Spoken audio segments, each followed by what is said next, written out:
This week at the House of Mario, we're going to hear all about Josh's first weekend with Metroid Prime 4. After all these years, we finally have it. Thank goodness for that. If that interests you, come on in.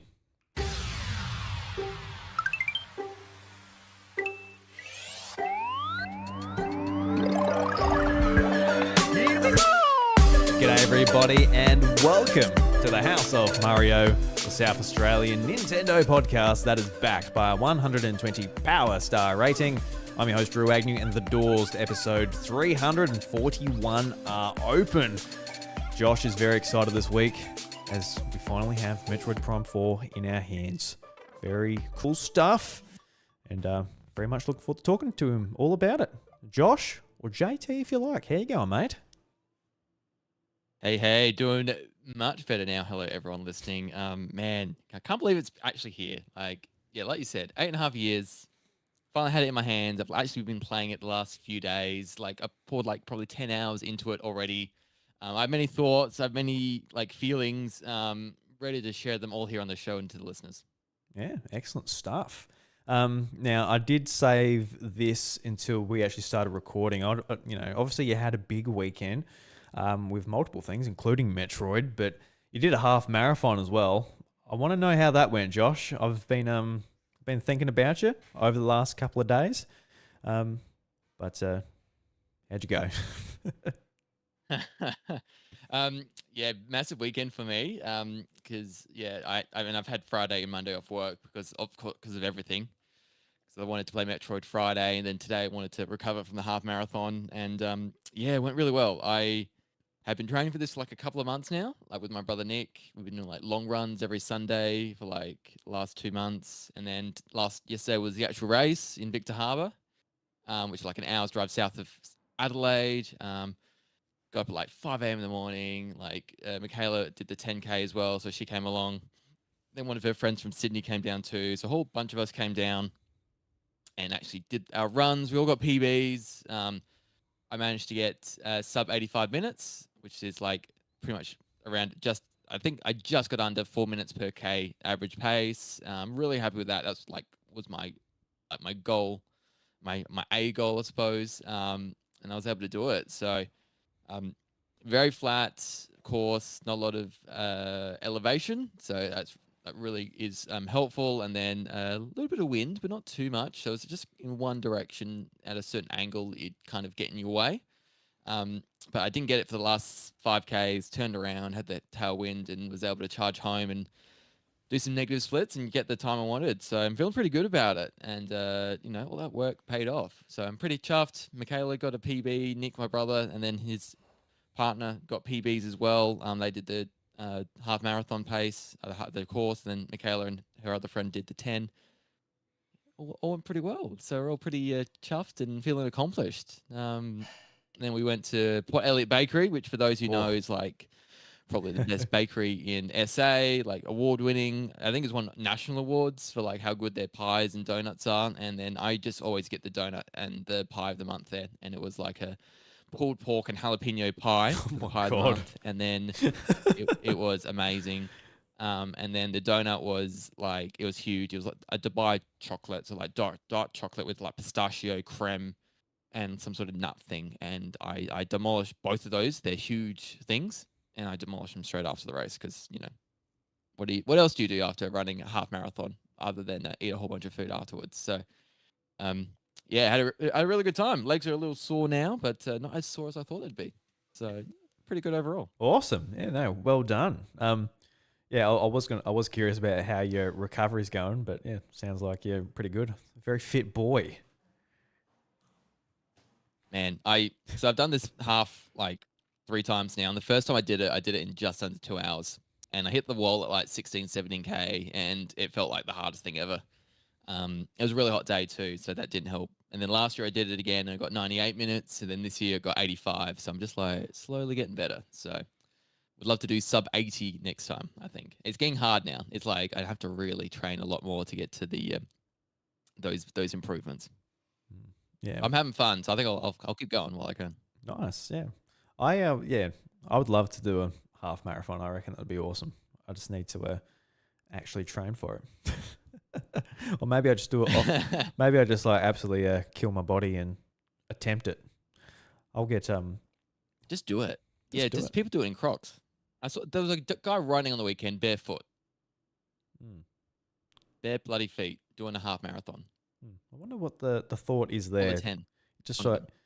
just trying to make it harder for yourself, or you're trying to toughen up your feet. Because when we did a fun run a Oh, couple of weeks ago, yeah. there was a guy in like a weight vest.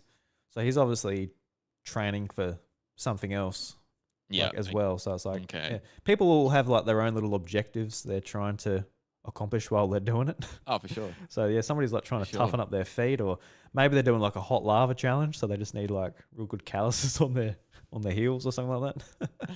Or they're a hobbit or something. I don't know. It seemed True. crazy because it's not grass. It's asphalt and road and like yeah, nothing soft. No, they're going for the all natural half marathon.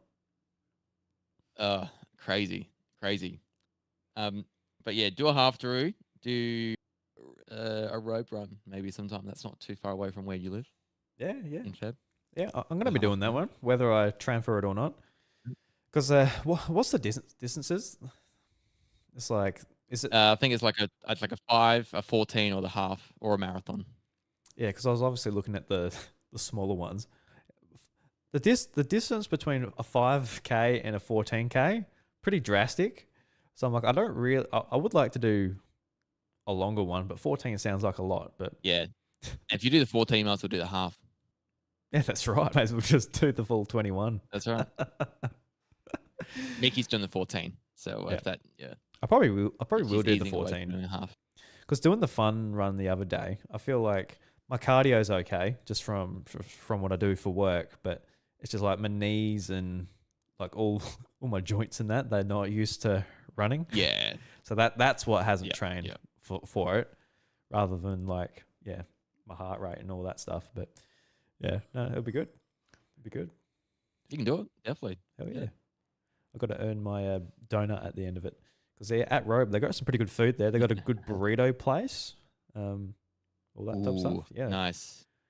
All right. Yeah, we'll give that a go. yeah. Sometimes Chantel and we've gone for Look forward to trips purely for the burrito, which was good. that. Love it. All right, done. Yeah. Well, we'll be there all weekend, so we'll make at least one trip over to that place. Yeah, sounds good. But yeah, all right. Well, let's get into the Metroid Prime talk. But I guess we better do some housekeeping first. If you would like to check us out live, you can check us out at youtube.com/iDruby, where we record the show live, roughly 8:30 Australian Central Standard Time, whatever time that is in the world that is for you. But of course, if you don't want to do that, we are on podcast services like Apple Podcasts, Spotify. Leave us a review; it helps us out. But if not, that's fair enough. Yeah, I guess it is what it is. And a big shout out to Dolphin Pants. Said howdy in the chat. How you going, Dolphin Pants? Hope you're going Hey, well hey. with the young one at home. Hope you're getting some sleep and all of that. And Josh, Nintendo Maniacs, your fortnightly Nintendo podcast. What's the update this week? Yeah. So I didn't record this weekend, but this weekend coming, I will have a guest on. And it will obviously be all about Metroid Prime. Probably might have finished it by the time I do an episode recording this weekend, so I can talk a bit more in depth overall, covering the thoughts. But in the meantime, my last episodes with Mark Kalaroff from Kirby Informer, the really great website and Instagram page. We talked in depth on Kirby Air Riders like for an hour. So if you really love Kirby or want to know a bit more about that, that's the episode to listen to. So yeah, Nintendo Maniacs. Yeah, go and check it out. Podcast services, YouTube, and all of that. Thank you. But let's jump into Metroid Prime 4, Josh. It's been a long time since you finally, since we learnt about the game at E3 2017, which is kind of crazy. It's gone back. Crazy. It's gone, it swapped teams to Retro Studios. A lot's happened. Finally got the game. We were lucky enough to receive a review code from Nintendo Australia, so thank you very much. I'm in the crunch time as far as work goes, so I didn't really want to start it when I knew I couldn't put my full attention to it, so I have not yet touched the game. But Josh is the Metroid fanatic, certainly out of the two of us. So he has certainly put a lot of time into it over the weekend. How much have you played it so far over the weekend? What's your sort of structure been around your half marathon? Yeah. So it came out Thursday. I had like a work like a Christmas show from like 4 o'clock on the Thursday. So I was in the office, forced myself to be in the office so I could pick up the games physically. Because like thank you Nintendo Australia for the code, but I wanted to get obviously a copy for myself. It's got the Switch 2 version. And then I remember Beautiful. having a talk with you, Drew, about whether because I was saying I like the art on the Switch 1 version better. Hmm. Because on the Switch 2 version, you've got the stuff at the bottom and, it's a bit more like cropped in and Hmm. all that. So, being the maniac that I am, I just got the Switch 1 version as well. So I have Nice. effectively 3 versions of Metroid Prime 4 in my house.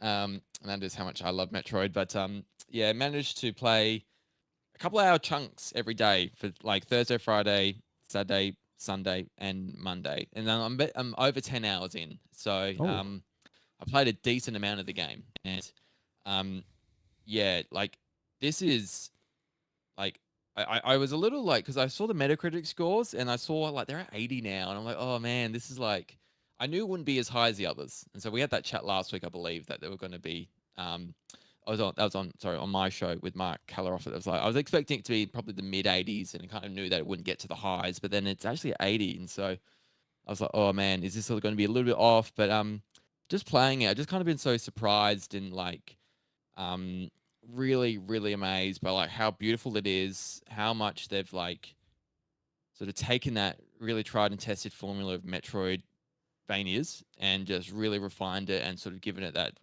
that modern contemporary like here's our interpretation of it. And so um like yeah, the cutscenes are beautiful, like the controls, it feels just like a Metroid game.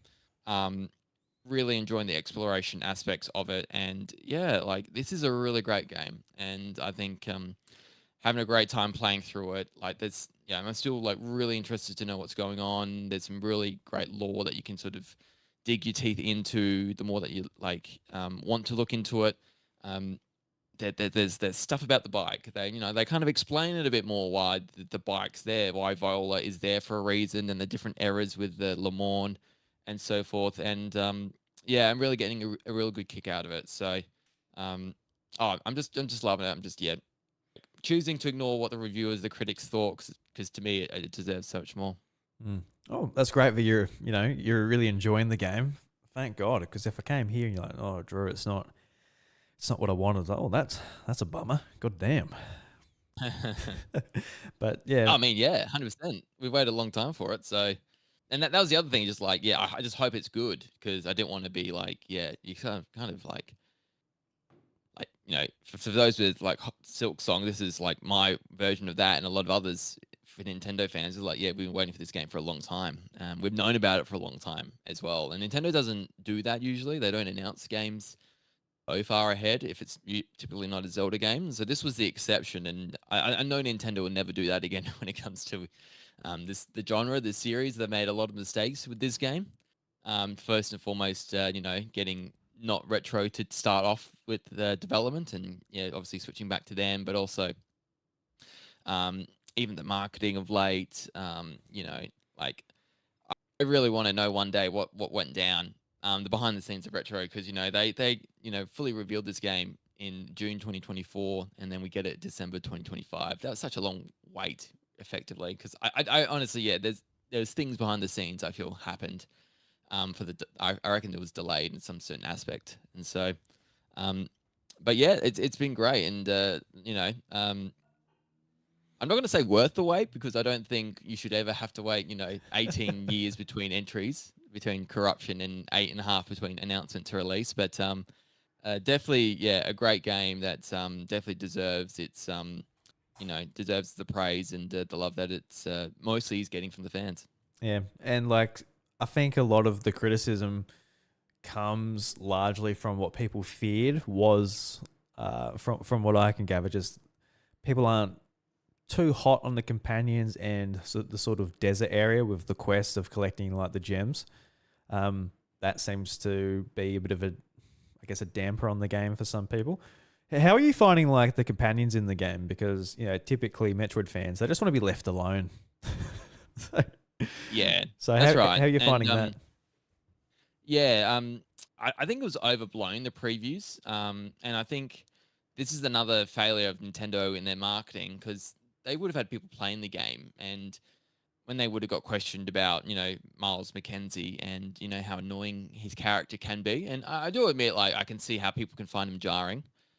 Um, I can like I'm not like as you know harsh on it as some others. I thought like he's got some funny one-liners. I thought at times like you scan him and he literally asks, "Oh, are you scanning me? Like, what does it say?" He's just kind of like saying the things you're probably thinking at the time, and but he definitely for those who are very well experienced in the Metroid series and don't want their hand held, he is that hand holder for people and makes more approachable and more easier to access for first timers. And so, to me, I don't see that as a bad thing. And I think that's probably without them over fully blowing and making it so handholdy, that this is the subtle way they can keep people on track.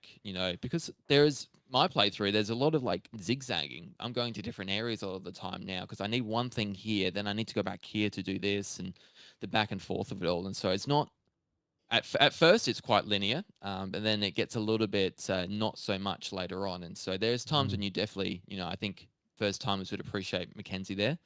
Um, but Nintendo should have said something in these previews. All these reviewers played it for 90 minutes, and they should have maybe done something to appease them slightly. That this is not the normal, because it does get most of the time you are by yourself. You are just Samus isolated. You do meet other Galactic Federation characters, but um, overall, it is very much just Samus against her back, trying to fight and defeat the enemy. And so it's yeah, I think it was overblown, and they could have handled that better, Nintendo, because I think that's definitely done some damage to maybe the people's thoughts in the game. But yeah, I definitely didn't find that the case. The more you play, it's like no, it's subtly there, but it's not as overblown as in those first 90 minutes where you actually have to escort Mackenzie for a little. Mm. You have to make sure he doesn't die, and he's talking a lot in that aspect. But that lasts 10 minutes, and then after that, it's a lot more. He's still around, but not as much, and it's a lot more. It's much better. Do you feel like the characters add any like lore or context that you might not have got in, say, like the original Metroid Prime, where you don't have anyone to talk to? It is very much just you checking the environment, scanning, all of that. Is there anything that having like more characters in the game adds, or is it kind of just like, oh, it's fine, but you could ignore it for the most part? Um, I think I'm definitely getting more lore from reading the scans, and so there's definitely one area in the ice belt where you're just getting. There's a lot of lore getting shown here, and like the reasons for why stuff has happened gets revealed, and so yeah, that's and that's classic Metroid Prime right there. You're gonna scan and find that if you want it, and if you don't want it, obviously you can just go through the game and not wanting to know, you can, and that's a great sort of choice. You don't have to do these things. And so when it comes to the actual Galactic Federation characters, you do find out a bit more about themselves. They do talk a little about the Federation, but not as much. The character in the Ice Belt I found was a good contrast to Mackenzie, and had a few other sort of lore things embedded in his character. So, but not as strong. So I've only met two of them that talk so far. So I know there's at least a couple more to go. Mm. Do you like the missions that you're thrown in with them together, or because like just from like my brief reading on like some reviews, like there was some discussions about like, oh, sometimes it's an escort mission, other times like you're in a firefight and all these different things. So it kind of sounded interesting to me how like in some ways different aspects of the game are being highlighted with different characters. So I'm like, doesn't sound too bad. And like without playing the game, I'm also not opposed to like more chatter in Metroid and some hand holding, especially like in these games. I'm not opposed to that either. So without actually playing it, none of this stuff sounds all that bad to me. But yeah. No, and I think I think they would have gotten all together, the retro devs, and talked about that. And that would have been the first and foremost, how can we make this series more approachable to people? Let's like, you know, because it's a game series that they're great games and people love them, but it takes it's a learning curve to sort of learn and understand them. Um, and I definitely know the first time playing Metroid Prime, I didn't get it. Like, and it was Mm. just, and it took years later for me to play it properly, and it clicked. And like, okay, I get it now. I know what to look for, I know what to do. And so, there's a barrier to entry with these games, and so I think the stuff they've done here helps a bit. And they've done it in a way to know sort of not really alienate the fans who have supported the series since the beginning, but also, this is, going to be a lot of people's first Metroid games. And in our discords, I'm reading people's like there's some people there that are playing these, like playing a Metroid Prime game for the first time, and so that's really cool. And so, and they've spoken about switching it up. Dan, like in the Discord, like how much he appreciates that kind of stuff. And so, I think that's great, and that's how you're going to get more people to play these games, and hopefully, word of mouth spreads, and it's a bit more approachable, and people buy it for that reason. Yeah, no, for sure. One thing I really wanted to ask you about is just like, what are the puzzles like? Because that's the main thing of Metroid. Obviously you get the weapon, you can open new doors and things like that. And a lot of comparisons I've seen some reviewers use was like Ocarina of Time, how it is sort of linear in some aspects. How you go into like this area, Mm. you're doing the thing, you get the weapon, you beat the boss, and then you come out of it, you go to the next one. And you mentioned earlier that it starts off linear, but it sounds like where you're getting now, you're sort of going from area to area, backtracking, things like that. Um, Yep. and that really sort of piqued my interest because in Metroid Prime, like you get access to the morph ball, and you're like, all right, where do I go from now? And then you realize in the starting area, there's like a little nook you can go through, and that's that's how you get to like another area, and it's like very convoluted. Just like you get this, you go to the other side, you keep on going back and forth, and it's very intricate and of like how like the game designer pulls it together. It's very clever, but it's also when I think about doing it again now, I'm like, oof. Especially like with work and things like that. I'm like, I don't know if I've got that brain power right now at 9 o'clock at night when I pull up my Switch too. But how are you finding the puzzles, the progression, the world, the map, the planet of Veros? Is how you pronounce it? Viros. Yep. Veros. Yes. How are you finding that?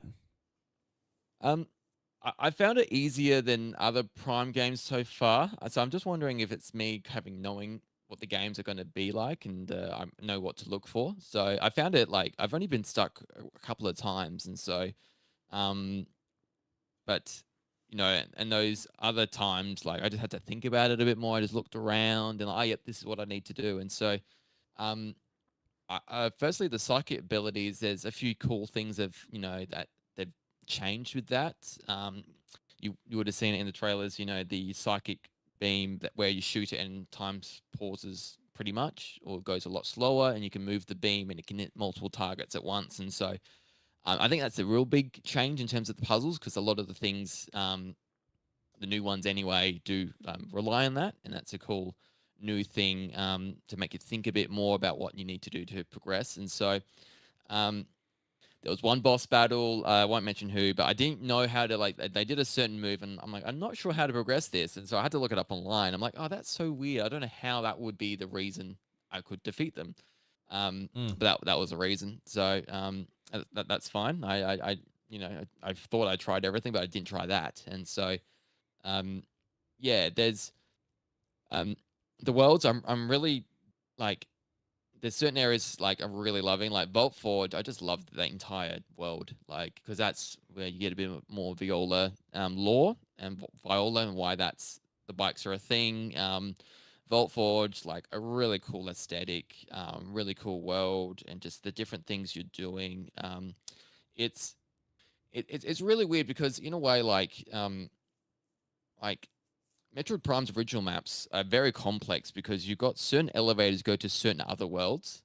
And so, whereas in Metroid Prime 3, um, like they fixed that a little because you could go in between worlds via Samus's starship, and you could go to any world via that. And Mm. so this one's a little different again because you've got the Soul Valley, the desert in the middle that joins all these other worlds. And so at the moment, I'm finding you got to travel across the desert a bit, get those green energy crystals because you better collect them, I've heard. And so doing those things, there's a few things to do in the desert area, enemies to attack, there's safe stations, there's like abandoned things, areas where only like get missile upgrades, other upgrades, and things that you need certain beam types or other abilities to to break through and actually gain access. So um, it is in its way its own area. It does feel a little empty at times, and it is a desert, and so I mean, that kind of makes sense to a degree. But yeah, I hope there's some better, more fast tracking stuff that happens later on for me. Um, but yeah, I just like the Lemorne stories really interested me, and like the whole psychic abilities and the reasoning they had to go down that route. I'm really digging that lore, and so yeah, I'm just really loving it. I think one thing, like, I'm finding the names of the areas a little derivative. Like there's Flare Pool, Ice Belt, Fury Green. So it doesn't feel as alien and foreign, those names. But that's such a small critique, like we had Fendrana drifts and Magmal caverns and things like that. So um yeah, I'm liking the world. It's not Chozo, so it's not like pretty much every other Metroid game. It's a new alien race, and so there's some cool new things to discover from that. Yeah.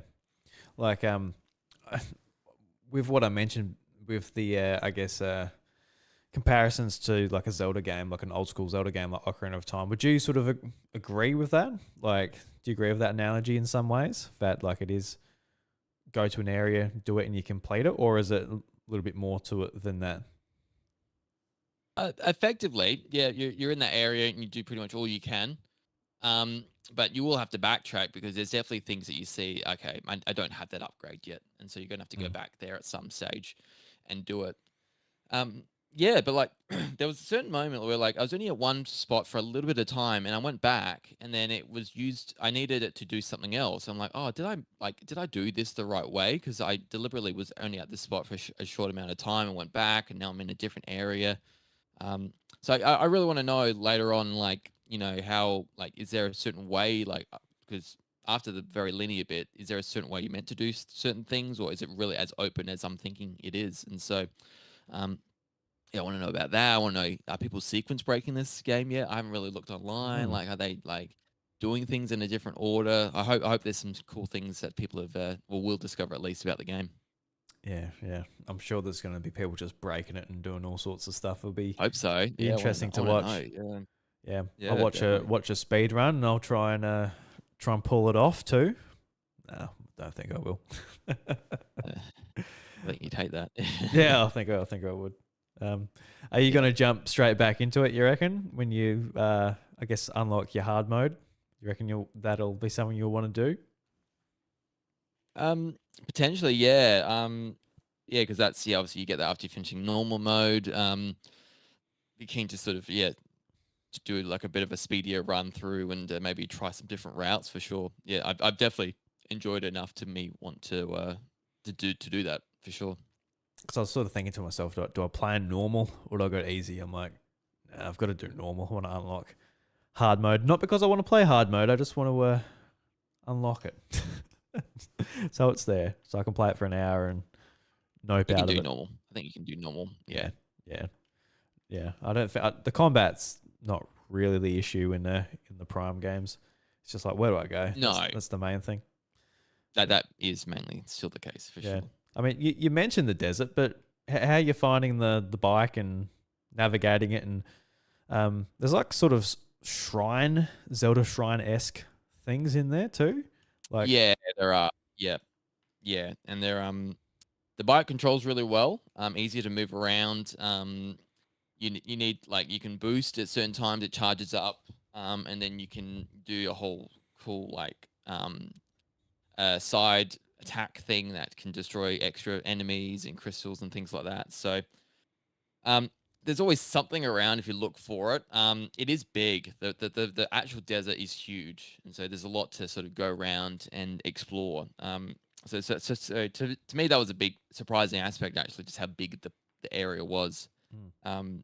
which was nice. And then yeah, there's other there are they're pretty much like Zelda shrines, and so you going there and you got like a puzzle or two to do, and then like there'll be unlockables to collect, and so um yeah, another thing to keep you entertained and busy, and so a lot of them do utilize the psychic abilities, a lot of them would utilize the beam upgrades, and then yeah, I want to know because apparently on the Viola Metroid Amiibo, Samus Amiibo, you can get like a radio. You can hear some music as you roam around on the desert because it's the desert. The music's a bit like it's a bit quiet, and so this is a bit like having the Amiibo will unlock that, which is a bit of an interesting idea. I think some of these Amiibo have some pretty nice upgrades, but that I've seen a lot of debate over people about whether they should be behind a paywall just like that. And so, Yeah. to be honest, I'm like wondering whether they just bother just remove the chip,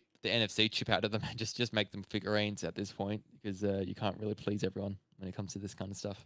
Yeah, I did come across like a YouTube short, like one of these anti-Nintendo sort of slanted stories being like they're, money hungry. And I'm like, it actually does sound kind of annoying though. Like if it's just like you're just driving around this desert, it's like, why is it so quiet? It's like, oh, you need the Amiibo to play some music while you're driving. It's like, I don't know. That seems like that should be in the standard. Yeah, that seems like a feature, just something that's been stripped out just for the sake of being able to label the Amiibo with like a feature. To be honest, it's like, yeah, I'm not too wild on that. Maybe you can play Spotify or something in the background and forget it, but that might be a good podcast game or something while you're in the desert. Yeah, yeah, that's right. Just play your own radio through your headphones while you're doing it. But yeah. Well, you got Nintendo Music. You can listen to that in your headphones while you play Metroid Prime 4 on your Switch too. That's right. Some real some bopping Mario music while you're playing a Metroid. Be a real great fit. Awesome. Even the Metroid Prime 2 soundtrack. That's on there, and that's amazing. Really cool tracks on that. Play some like boss theme, just get you amped up while you're just driving around. But yeah, that's sort of the one of the negatives I heard of, just like the desert. But sounds like you like it enough. Like I guess does it not force you too much into it? I can see why.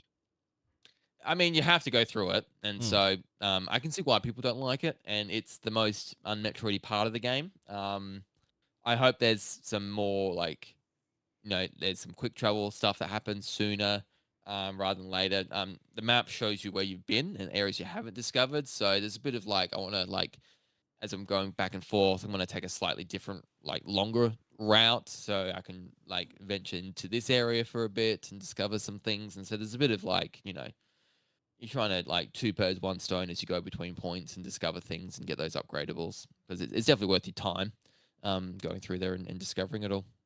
Yeah, nice. Yeah, just in some ways, just break up the gameplay a bit, like when you're really sort of puzzle solving and stuff, and the idea of just like, all right, now you're traveling and like you've got some things to break along the way and a couple of puzzles with those temples or shrines or whatever they are. It's like, yeah, that sounds not too bad, but yeah, it's just it is like you mentioned, it is just a desert, so it's like it's. Largely in games, it's a pretty uninteresting area, just naturally due to what it is. Like even in Zelda, like if you're playing Tears of the Kingdom or something, like the desert area isn't. It's like one of my least favorite areas because it is very much just like correct. A desert. It's my least favorite as well. Just every other area. I think the snow area is just above that because that's effectively the same thing but just cold, and so. Yeah, that's right. Unless you figured it with so many things, but then would it really feel like a desert if it had too many things to do? I don't know. It's a tricky thing to try and balance. Yeah. I guess in Zelda, like there's like sand pits and everything you can go down, and then you can find like hidden shrines and all that type of thing. So I guess there are like some big things for exploration in Tears of the Kingdom and things like that. But yeah, that's right.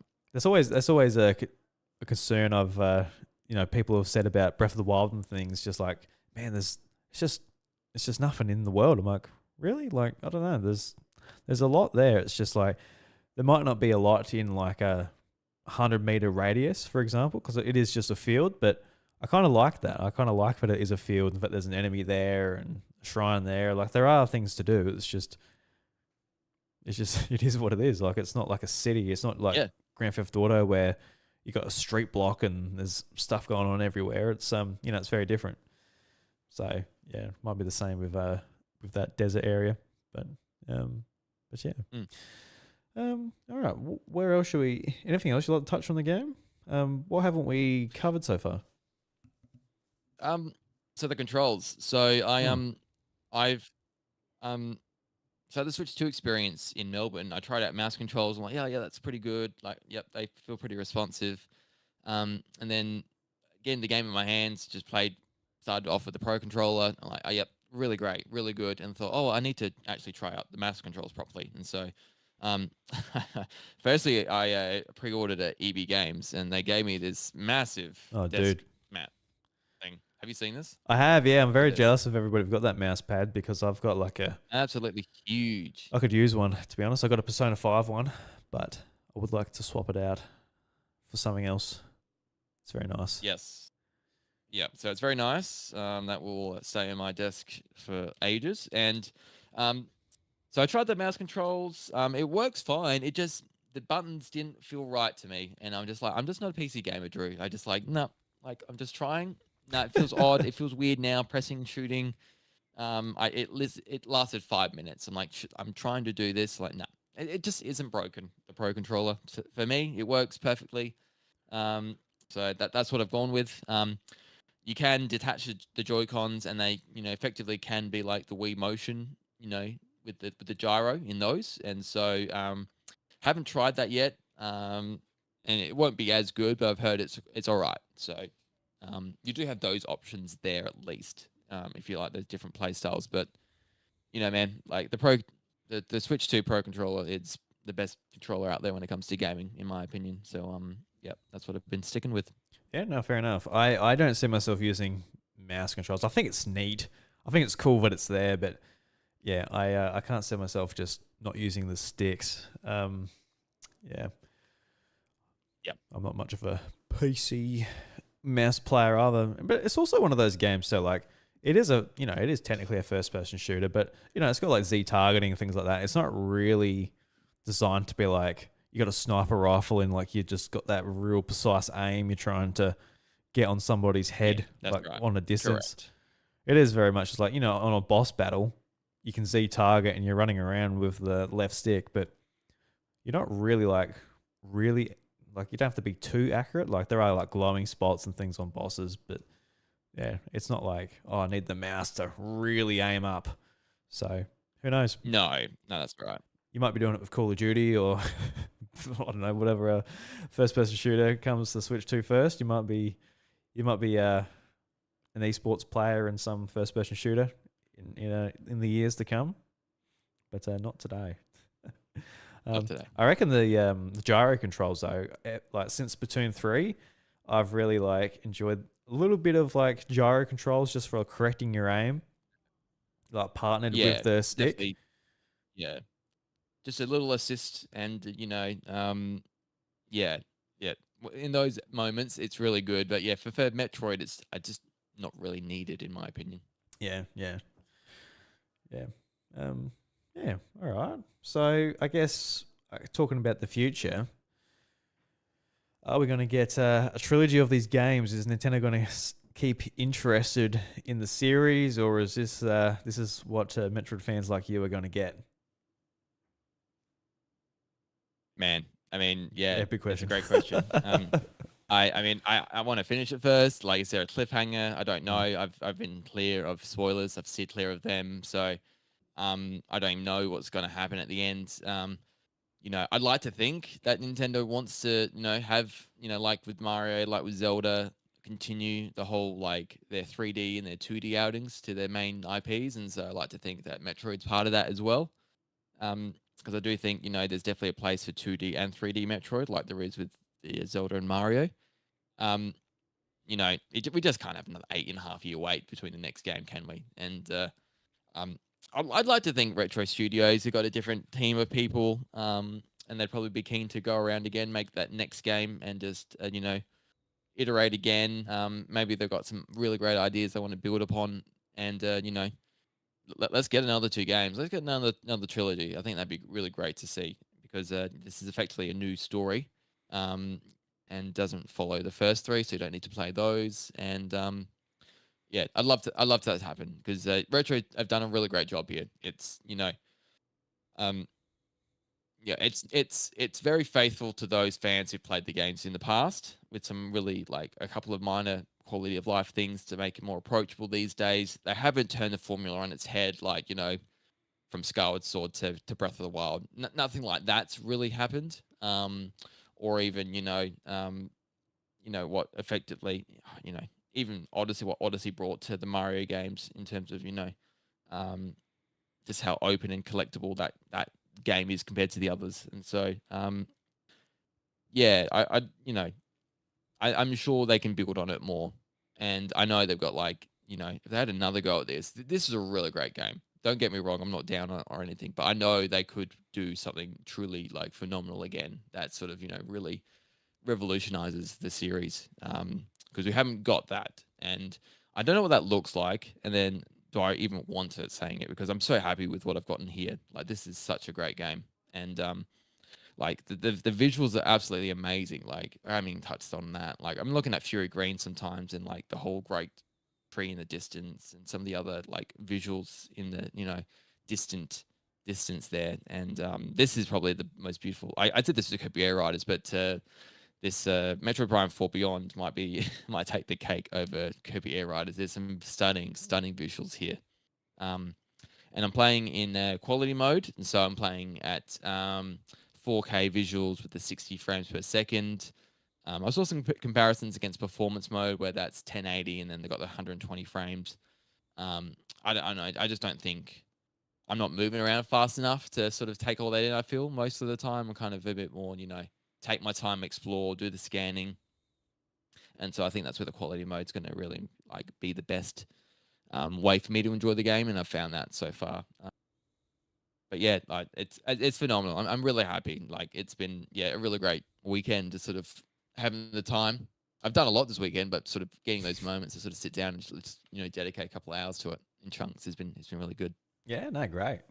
Um, Yeah. yeah, it would be just fascinating to see what Retro Studios do next because, like, truth be told, they've hired up for a first-person shooter. They've hired up for Metroid. They formed a Yeah. team around making this game.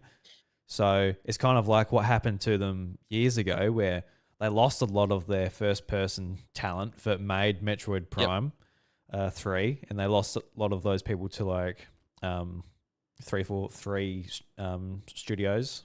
Like they went on to Halo 4, they went on to other games, and you can see a lot of that DNA in other first person shooters around the industry. And yeah, I don't think they'll necessarily like make those people do something completely different than what they were drawn to the studio to do. So I could see them definitely, continue this series on and keep it going because it is something very different. I think that's important for Nintendo to have something very different to, their main, I guess, IP. But they typically, they make over in Japan, Mario, Zelda, all of that, like the big boys. Even if this game doesn't sell that much, it is just like a very different game for their portfolio. And considering that they are somewhat separated just by them being in the States and Texas, so yeah, I feel like it would be smart on their behalf, even if it isn't the biggest seller, just to just have something different for their portfolio to maybe point towards their technical prowess and things like that for Switch 2. That might be the way to go. So yeah, even if I'm not the biggest Metroid fan necessarily, I'm like I do hope it keeps going because it'll be Yeah, it's got to keep going in some shape or form, and it just makes the most sense to Retro to specialize in Metroid 3D. I just think that's a lot of the way Nintendo's got different studios. They've got like a few in the US. They've got like Shiver now, and they do all the porting for Switch games, and they help like other studios bring their games to Nintendo consoles. So that's what they specialize in.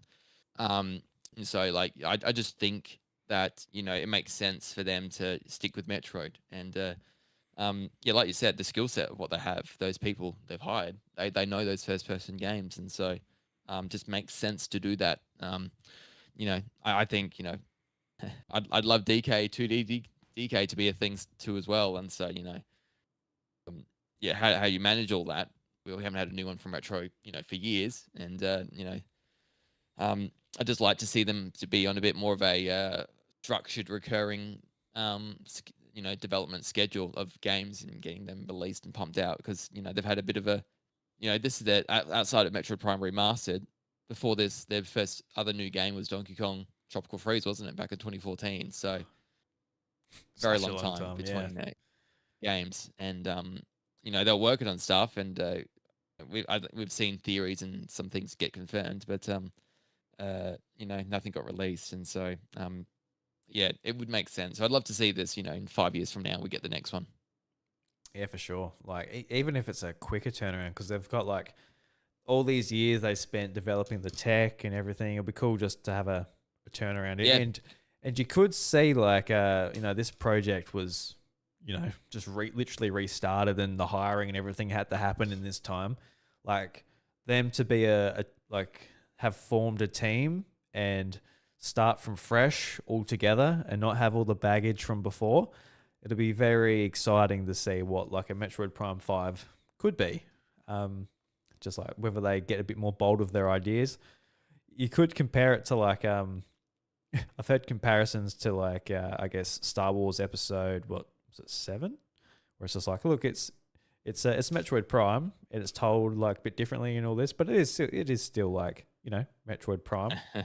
Hopefully it doesn't follow the comparisons to that Star Wars trilogy if it does continue going. But I love The Last Jedi, but it destroyed the series, and then The Rise of Skywalker is horrible. So yeah, yeah, let's not yeah. I follow hope it that. doesn't follow the same trajectory there for sure. But yeah, it's always cool just the idea of like this series being very well and alive again.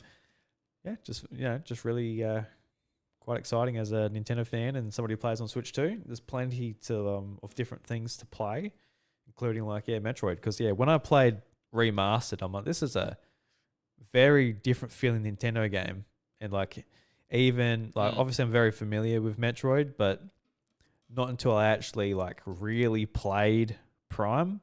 It's like that's when it obviously really hit. Like this is very different. Like there's no other Nintendo franchise that makes me feel like this. It feels very gritty and just alien and uncomfortable. Whereas like that is not Yeah, how I'll describe a Nintendo game. Like Mario, Zelda, Pokemon, Pikmin, yeah. like just they're Oh, very different. yeah, and especially that first game, they do things that make you feel really uncomfortable. Like when you're facing the space pirates and you're a certain stage, and then the lights go out, and like it's just like really, I it's hated on the that. brink of horror. It's not really, but it's like Nintendo's version of it, and like yeah, like I can see how people hate that area, and then it hasn't been my favorite area in the past, but just like yeah, you're just like I just need to get through this because the game gets better, but it's cool because it's kind of making you feel a bit uneasy, tense. You tense up a bit as you do it, and so yeah, completely right. It's such a unique place that this series has, and in the early 2000s, it was like I know Halo was so much more popular and widespread like critical acclaim, but the first Metroid game had that as well. But 2 and 3 didn't have that as much. But it was Nintendo's way of saying we can do those more mature, more adult games. This is us doing it, and they delivered some really great, a trilogy of really amazing games that really still hold up to this day. And I really hope that we can play those second and third entries as well in a more contemporary manner very soon because Yeah. yeah, they deserve what the first game got, and I'm playing this game here and just like loving Prime 4. Yeah, it's a great sort of I look at like the library of the Switch now because this is a Switch game as well, and it's incredibly rounded. All the returning games that have come to Switch over these last since early 2017, we've had so many franchises revived from Nintendo because how popular the Switch has been, and in a way, I know this got announced 4 months into the Switch's life, and so theoretically, they did it before they knew it was going to be a success, but you know, they rebooted it. They could have just cancelled it altogether, but they rebooted it knowing that the Switch was on, a winner, and they wanted to bring the 3D Metroid game experience to it. So, yeah, the catalog's really well rounded out now with this game in the catalog. Yeah, so fingers crossed to all of you Metroid fans out there. Hope Josh has done his part. He's bought it twice, so hopefully it sells Bought it enough. twice. I've got pins. My Nintendo store, they got if you've got your platinum points, get the pins. There's a cool little enamel pin there. If you're watching on the VOD. Nice. Yes. Yeah. What else did I bought all the amiibo? I think there's like plushes at EB Games, and if Nintendo Japan in their store, they've got some really cool looks like a huge flashlight, but they've got like the arm cannon plush thing you can put your arm into. Yeah, okay. And some other cool gear. But yeah, it's cool because Metro doesn't get a lot of this stuff, and so there still wasn't a lot this time around, but more than usual. So still a nice change. So. I'm going to be so fascinated with the sales numbers. I'm looking at the charts, and I can see it's the number 1 game on Switch 2. But you go to the Switch sales charts on the eShop, and it's number 6 here in Australia. So people are buying this game. They're buying on Switch 2, brand new hardware. So it's just telling me that it's really hardcore Nintendo fans. 100%. Yes. They're really buying this, and so people, with their original Switches 2, they're not buying it as much, which makes a lot of sense, but. How much of that? There's 150 million Switch 1s, and there's still, 15 to 20 million Switch 2s out there currently. So, the weighting of that will be very important when it comes to those sales. And when we get those figures, probably Feb sometime from there. Yeah, it's one of those double-edged swords when we talk about how different it is from the other Nintendo games, because like the typical Nintendo gamer, like whether they're a kid or maybe a cozy gamer or somebody who enjoys like more like hoppy boppy experiences. It is like very different to that. So I can't see too many people being like, oh, look, I heard about this Metroid game and just picking it up. Like maybe if this is their first game, I feel like you are like a very clued in Nintendo gamer. You're listening to a Nintendo podcast, type of person rather than just like, somebody who hears about, oh, look, that new Zelda game looks good, or Pikmin 4, yeah, I wouldn't mind picking that up. Like, yeah, just very different. So I'll be surprised if this game honestly hits like within like the next couple of months if it gets to like 2 million. Like I feel like it's a very sort of niche game, but who knows? Like it might catch on. But yeah, I feel like it's just like the hardcore gamer who's already picked up a Switch 2. That is the audience for this game, and not even everybody who's like Switch 2 in the first few months be interested in it. But hope I'm wrong. I would love to see this franchise just break out of its shackles, because really on GameCube, I don't know how much of a shot it really got, and then like on Wii. Yeah. It's a bit like it's definitely not the audience for Metroid Prime, especially like the third one. Like you would have had to have had a GameCube and played the first two, and it's still very much like aimed at the hardcore Nintendo fan with a Wii. And then like if you are like an outsider, you might look at it and be like, look, I'm not playing it with motion controls and motion aiming like the Call of Duty era when that was really popping off. Like very certain you want to play with a controller and things like that. So it's this is its best shot that it's ever had. So yeah, I'll just be very curious to see how it all goes. Yeah, that's right. Yeah, very interested. It's a really important period again for Metroid. Because we've had Dread a few years ago, and that was really well received, and that became the best selling game. There's a lot of great opportunity here with the success of the Switch to launch again the series, and they've had some bumps here with this one. I just hope they haven't gotten really in the way for them to really get those sales in and the success that the series deserves. Yeah, and we did like a over under for the Metacritic score, and I think we both go over for 89, or did you go under? I think I went over. I went under. You went under. So yeah, Yeah. Yep. you knew, Josh. You're the one who tanked it. No, if I would review it, and we don't give scores on our podcast, but if I was, I'll give it a 15 out of 10. Would that help? That would help, wouldn't it? Yeah, probably would. Just That would, yeah. just completely bump it up. Yeah. I was on I haven't plugged this. I was on the Pure Nintendo podcast over the weekend, and they had me to talk about Metroid, and I mentioned, like there's so many different types of reviewers of games these days, and I feel like Metroid obviously doesn't appeal to everyone, and so people are going to play this game and not get it, or because some of these scores are like 60s, and I thought I just don't get how you can rate this game as 60. And then like, obviously I'm so biased when it comes to Metroid, and I feel like it deserves the high 80s, and maybe doesn't deserve a 90, but I don't feel like it's far off that so far in my playthrough. But such a wider range of people scoring. People's scoring website scoring systems need to be questioned, because they'll only give 100%. out of 5, and they give a 4 out of 5 when it could have been like a 4.5 out of 5, like all that kind of stuff. If you do have enough of those, not really accurate rating systems, which I don't think existed as much back in the day, that's how we're going to get these lower scores. So, and I think people, we've seen what amazing games they can be, like a Tears of the Kingdom can really take your breath away. So, anything else that doesn't compare to that is going to definitely score lower. So, a whole bunch of reasons for why things are the way they are. Yeah, it's definitely an acquired taste, and it's not 100% mine, but I like to play them just to understand them, because they are very like clever, like the Metroid games. So I usually make myself play them.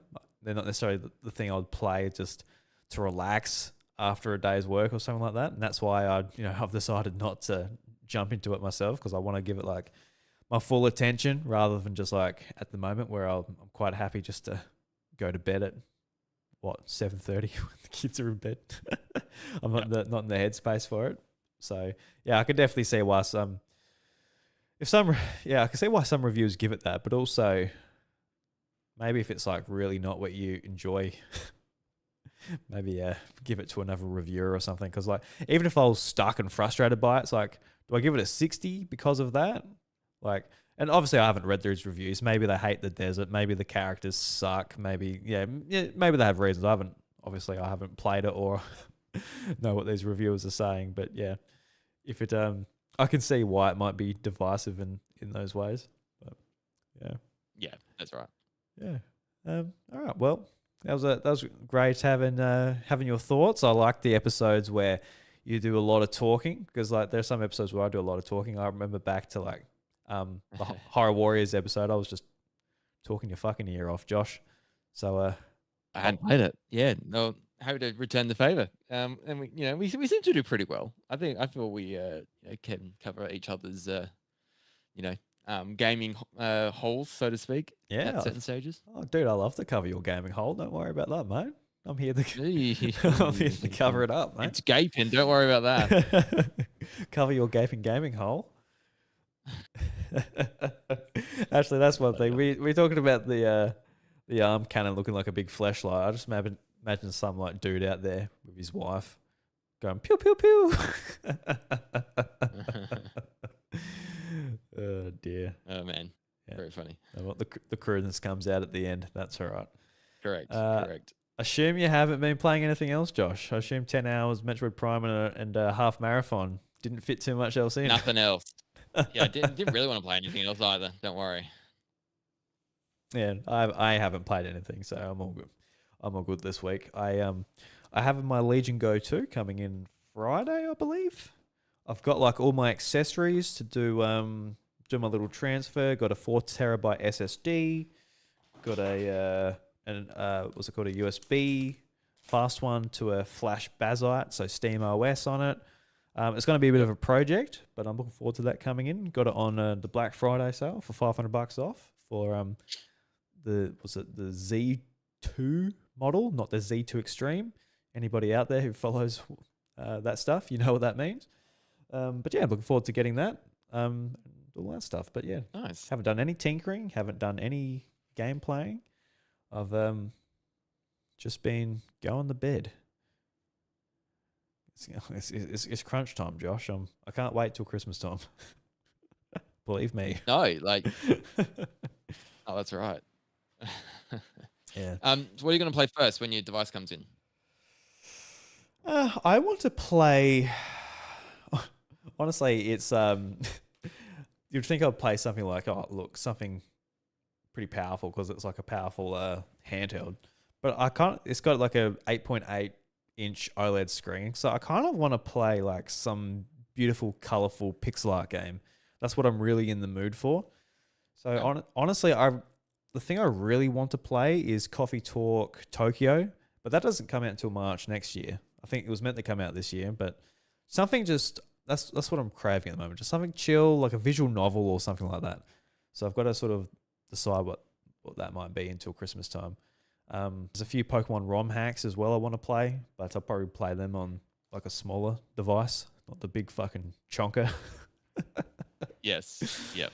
But yeah, I'll see what I want to play. I've got plenty of games on Steam.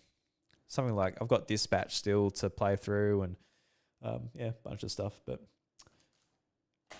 I want to play. Actually, I got Skyrim. I want to play Skyrim. I haven't played through Skyrim before. Yeah. I got it for $13 on sale. So I'm sort of looking at some of these games where it's just like big open world games where I can sort of just immerse myself in. I don't care if I finish it or anything. I just want to hang out and see things. I think I mentioned something like that last week. Skyrim's perfect for that. Yeah. But yeah, looking forward to just playing some games over the holidays. How much time? I won't get that much time just with the kids and everything, but at least like at in the evenings and stuff where it's like out in the deck, at the beach, get the Switch 2 or the Lenovo out and play some games will be good. Yeah. No, hell yeah. Yeah. It'd be good. So yeah. Be good fun. Yeah. Nice, 100%. There's I got a bit of time off coming up, and yeah, got some things definitely want to sort of smash out, like the Pokemon DLC in a couple of days. Definitely feel like I'll be playing that over the break. Obviously a lot of Metroid, but yeah, I want to finish DK Bonanza. I haven't fully finished the post game in that. And then yeah, we've got some really good games coming out early next year as well. So it just keeps on coming out for Nintendo fans. Yeah, it's a little bit crazy. Actually, I was thinking I was going to ask you this maybe at the top of the show, but the Game Awards of this year, are we going to see anything from Nintendo? I don't think we will. No, they're nominated for like two awards, aren't they? And they're not going to win them. Yeah, no, probably not. Donkey Kong Bonanza for Game of the Year, and there's like Mario Kart and Donkey Kong and like a family game. But I believe that's it for the most part as far as like first party Nintendo goes. But yeah, probably yeah. It feels last year was low, but this one doesn't feel much better. No. In terms of what they're gonna bring. No. And like I think Metroid was outside of the window. Not that I really not sure what it would win if it was going to win one, but yeah, it wouldn't have snuck into family game or game of the year like a Donkey Kong. No. Has. So yeah, no. It's one of those things where it's like it is interesting how Nintendo hasn't really shown up at the Game Awards since I believe like 2018, where they Smash Brothers like launched that day, and then they announced like the Joker DLC from Persona 5. So I was like, they haven't really utilized it to like announce anything for a very long time, but yeah, so I wouldn't expect them to be there. But I'm just thinking like the Mario movie or something like that. Will they do a trailer for that? But even that seems like a bit strange. But yeah, who knows? Weird things have happened. I mean, there'll be things there. I think it'd be a great platform to get the Galaxy movie some more airtime, because it definitely ramping up. That's not too far away either.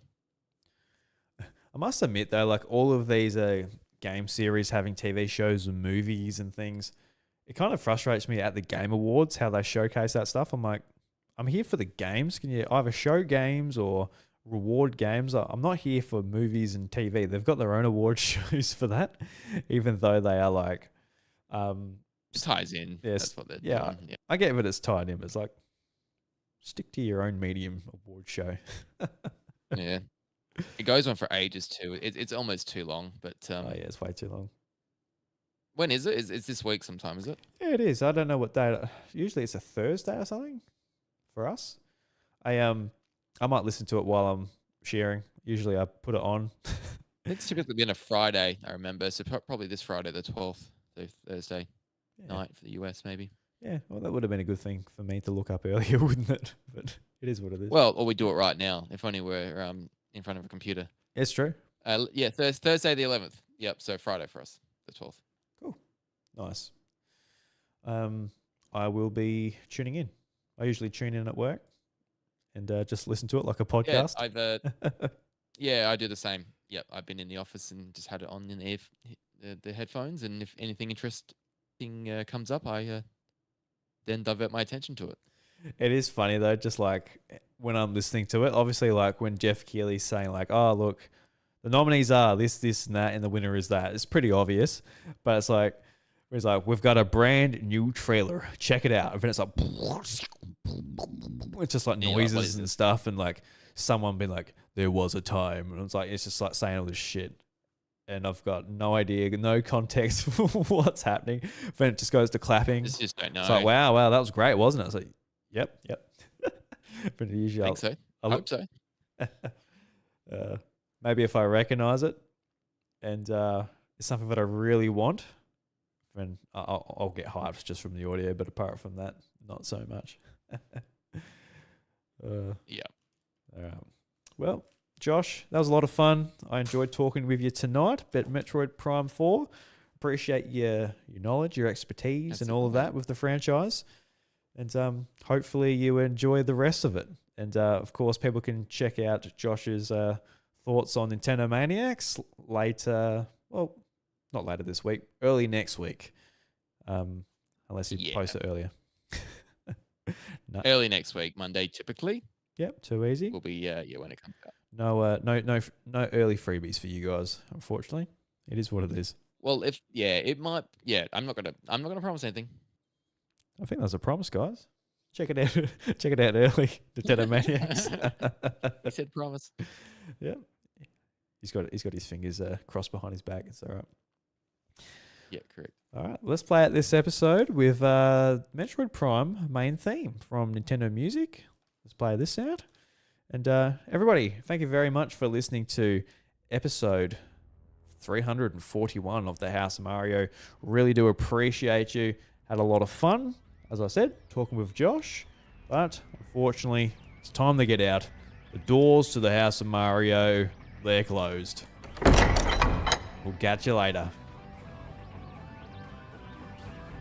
The House of Mario, a Nintendo podcast, is proudly recorded in South Australia. It's hosted and produced by me, Drew Agnew, alongside my co-host, Josh, or JT if you like. Be sure to check out youtube.com/iDrewby, where I share all of my other content and stream the House of Mario live every Monday night at 8:30 p.m. Australian Central Standard Time. Join the Homestead Discord to be a part of our growing community, chat with fellow Nintendo fans, and get involved with the show through our mailbox channel. And don't miss JT's fortnightly Nintendo podcast, Nintendo Maniacs. Each episode features a brand new guest, and if you love the House of Mario, you'll feel right at home there too.